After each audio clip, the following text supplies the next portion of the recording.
नमस्कार मंडळी, सातारकर खवये या यूट्यूब चॅनलवर तुमच्या सर्वांचं स्वागत आहे। आज आपण मस्त असे रसगुल्ले बघणार आहोत। त्यासाठी लागणारे साहित्य बघूया। रसगुल्ल्यासाठी लागणारे साहित्य हे मी व्हिनेगर घेतलेलं आहे आणि हे 1 लिटर दूध घेतलेलं आहे। ते आता आपण तापवून ते फाडून घेऊया। पाक करण्यासाठी आपण हे 1 वाटी साखर घेतलेली आहे। जशा 2 वाट्या साखर घ्यायचे।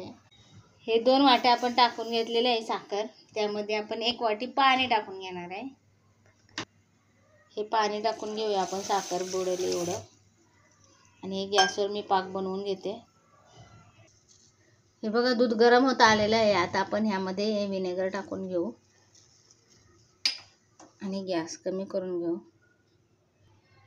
आता व्हिनेगर टाकून असे हे ढवळत राहायचं आहे, म्हणजे दूध असं आपलं फाटलं जाईल। हे बघा, हे असं दूध फाटलेलं आहे।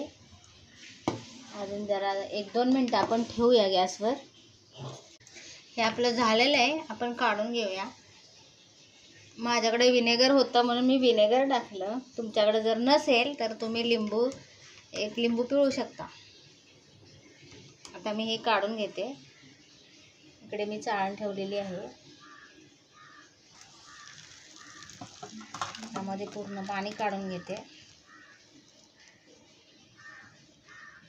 तर हे पूर्ण थंड होऊन देते। हे बघा, हे पाणी पूर्ण नितळलेलं आहे। आता आपण हे एका ताटामध्ये काढून घेऊया।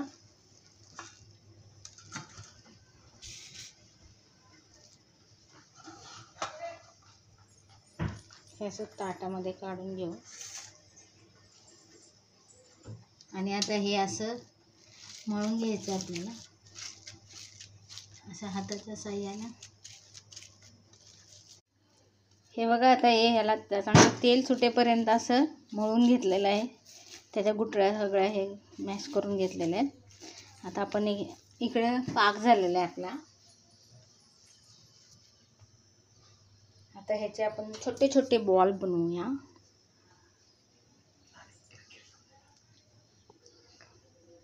हे असे छोटे छोटे बॉल बनवूया आपण।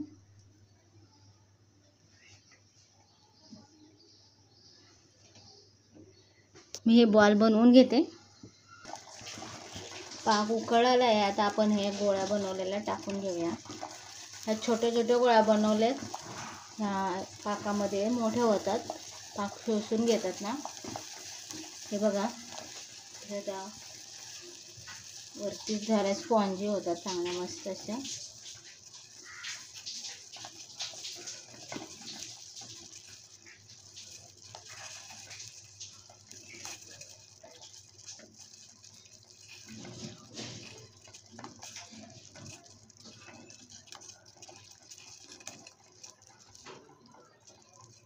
आता याला एक 4-5 मिनिटं अशी उकळी येऊन द्यायची आहे। हे बघा, हे डबल होत चाललेत। छोटे छोटे होते, त्याचे मोठे गोळे व्हायला लागले। हे बघा, खाण्यासाठी तयार आहे। आता हे आपण बाउलमध्ये काढून घेऊया। खाण्यासाठी तयार आहे आपले रसगुल्ले। व्हिडिओ आवडला असेल तर लाईक करा, शेअर करा, सबस्क्राईब करा, बेल आयकॉनला क्लिक करा। धन्यवाद।